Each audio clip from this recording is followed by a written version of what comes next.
Avant de commencer le maquillage, nous allons commencer par la partie Do It Yourself de ce tutoriel, et pour fabriquer la pièce de verrouillage que je vais avoir sur ma poitrine, ce dont vous avez besoin est un peu de pâte à modeler, et j'aime utiliser la pâte à modeler que vous pouvez utiliser à nouveau par la suite, simplement parce que alors il y a beaucoup moins de déchets et vous pouvez l'utiliser à nouveau.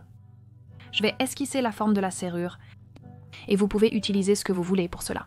J'utilise des outils de sculpture en acier inoxydable, mais vous pourriez utiliser une fourchette. Si c'est tout ce que vous avez sous la main, vous pourriez même utiliser quelque chose comme un cure-dent ou même un vieux bâton de sucette, si c'est tout ce que vous avez sous la main. Et ce que vous voulez faire, c'est gratter l'argile autour de la serrure, puis vous allez créer des bords. Alors, roulez simplement un peu de cette pâte à modeler entre vos doigts, créez les bords, et ensuite ce que vous voulez faire, c'est écraser les côtés pour qu'il y ait une belle ligne nette. Pour éviter une forme étrange, essayez de le rendre le plus carré possible. Ensuite, j'utiliserai des outils de pointillage pour les ongles.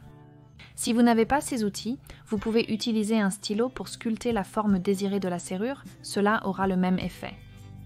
Maintenant, cela pourrait être quelque chose de très orné ou quelque chose de très simple comme ceci, qui est juste une série de renflements, et bien sûr j'utilise le pointilleur à ongles pour cela, et ensuite ce que vous voulez faire est simplement de prendre du latex, de le verser dedans et de vous assurer que il se répand partout. Si vous voulez vous assurer qu'il n'y a pas de bulles d'air piégées à l'intérieur, prenez un vieux pinceau dont vous ne vous souciez pas de ruiner et passez-le sur toute la surface pour vous assurer qu'il se répand partout, ou vous pouvez simplement le laisser comme ça et attendre qu'il sèche. Et peu de gens vont remarquer si une bulle d'air est piégée. Et une fois que cela a été pelé, je vais simplement me débarrasser de tous les petits morceaux qui pourraient être coincés maintenant si c'était une pièce de latex plus mince. Ce que je ferais normalement, c'est la poudrer pour qu'elle ne colle pas ensemble, mais comme elle est si épaisse, il n'y a pas vraiment de chance qu'elle fasse ça, et ensuite je vais la peindre avec des peintures pour le visage. Je vais commencer par un or et ensuite je vais ajouter une couleur vert foncé très autour du bord, juste parce que je veux lui donner l'aspect d'une vieille rouille ou d'une moisissure qui a commencé à se répandre partout sur la serrure. Et ensuite je vais utiliser un vieux pinceau qui est complètement détruit, mais qui est très utile pour obtenir des textures intéressantes. Je vais mettre un peu d'argent sur ces volutes, et maintenant nous allons passer au maquillage. Avant de le coller, je veux m'assurer que j'ai marqué l'endroit où je veux qu'il se trouve. Donc, je vais simplement prendre un eyeliner orange vif et ensuite, je vais remplir cette forme de trou de serrure avant de passer dessus avec du jaune et du blanc pour donner l'impression que l'intérieur de la serrure brille. Après cela, je vais mettre de l'adhésif prothétique à l'arrière et attendre qu'il devienne collant. Avant de le coller, et maintenant ce que nous allons utiliser, ce sont des cacahuètes d'emballage.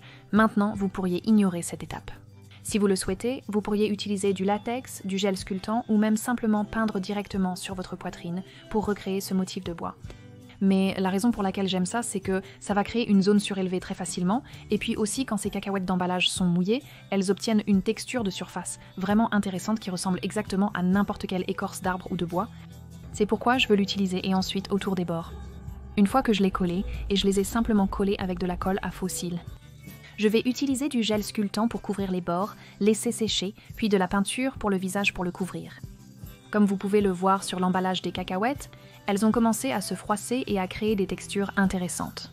Je vais continuer au-delà de l'endroit où se trouve le gel sculptant, puis j'utiliserai de la peinture pour le visage noir, surtout autour du bord de la serrure. Parce que je veux que le centre de la serrure ressorte vraiment. Donc je veux m'assurer qu'il y a un contraste assez important entre les couleurs. Et continuer à ajouter de plus en plus de textures. Ensuite, j'utiliserai du verre menthe pour donner un aspect mousseux. La méthode la plus simple est d'utiliser une brosse rigide chargée avec le maquillage désiré. Et ensuite, vous voulez vaporiser cela sur toute la zone et cela va créer un aspect vraiment intéressant qui va paraître très naturel et organique, comme s'il s'agissait de mousse. Passons maintenant au maquillage. Vous m'avez déjà vu remplir mes sourcils et appliquer mon fond de teint de nombreuses fois, donc je vais sauter cette étape. Pour le maquillage des yeux, après avoir appliqué une base, utilisez maintenant une couleur brun rouillé. Vous allez l'appliquer sur toute la paupière et l'amener un peu autour du coin. Ensuite, j'estomperai les bords, puis j'utiliserai un brun foncé juste sur le bord déjà estompé. Juste pour avoir un peu de couleur de transition. Et aussi parce que j'aime vraiment quand j'utilise plus d'une couleur, cela rend le tout un peu plus intéressant. Mais vous pouvez sauter complètement cette étape si vous voulez. Après cela, je vais prendre la même fondation que j'ai utilisée et je vais simplement la mettre sur les bords très des lèvres pour éliminer toute la couleur que j'ai là et concentrer davantage la couleur au centre des lèvres. Ensuite, j'utiliserai un crayon à lèvres proche de ma couleur naturelle. Si vous n'en avez pas, vous pouvez utiliser un blush crème, un rouge à lèvres ou ce que vous avez sous la main.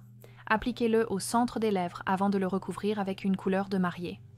Celui-ci a une petite teinte orange et cela va aller au centre et aussi sur le bord très inférieur de la lèvre avant que je ne mélange tout et ensuite je vais aussi appliquer du baume à lèvres.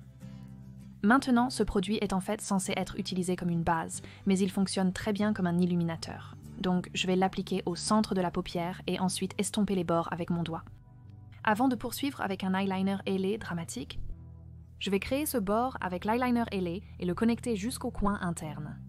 Je vais créer une aile sur la paupière inférieure et une fois que j'ai tracé la ligne sur les deux yeux, je vais passer à un peu d'ombre à paupière et je vais utiliser un pinceau d'art. Pour cela, simplement parce que je trouve un peu plus facile d'atteindre le coin de mon œil si j'utilise quelque chose comme ça, mais vous pouvez évidemment utiliser un pinceau de maquillage ordinaire si c'est ce que vous préférez. Donc une fois que j'ai utilisé le liner et que je l'ai mis aussi près des cils que possible, nous allons passer à l'ombre à paupières noires. Je vais commencer par le coin externe et essayer de travailler cette couleur directement dans les cils, car ensuite nous allons utiliser un eyeliner sur la muqueuse et nous ne voulons pas avoir de trous car cela peut avoir l'air vraiment très désordonné.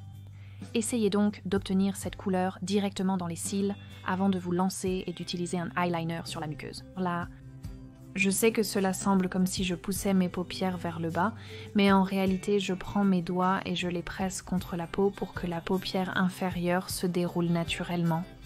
C'est beaucoup plus doux pour la peau de cette façon. Ensuite, j'atténue légèrement la couleur sur les lèvres pour éviter un effet bouche de poupée trop prononcé. Je vais appliquer des faux cils et ensuite sur les lèvres, je vais prendre le même eyeliner que j'ai utilisé précédemment et ce que je veux faire, c'est dessiner quelque chose qui ressemble un peu à du lierre ou des vignes qui sortent du centre de la bouche. Prenez votre temps avec cela car il est très facile de tout gâcher. Vous pouvez ajuster le poids du matériau pour obtenir quelque chose de simple. Ensuite, j'ajouterai du verre aux feuilles. Alternativement, si vous ne vouliez pas utiliser un verre, vous pourriez utiliser un cuivre ou un or. Mais ensuite, ce que vous voulez faire, c'est prendre un eyeliner noir que vous allez mettre au centre des lèvres. Ensuite, estompez-le pour donner l'illusion que quelque chose sort de votre bouche, mais en réalité, cela provoque sa décomposition. En même temps, je vais finir avec quelques strass de perles dans le coin interne, et puis aussi un strass vert. Et c'est tout, vous avez terminé.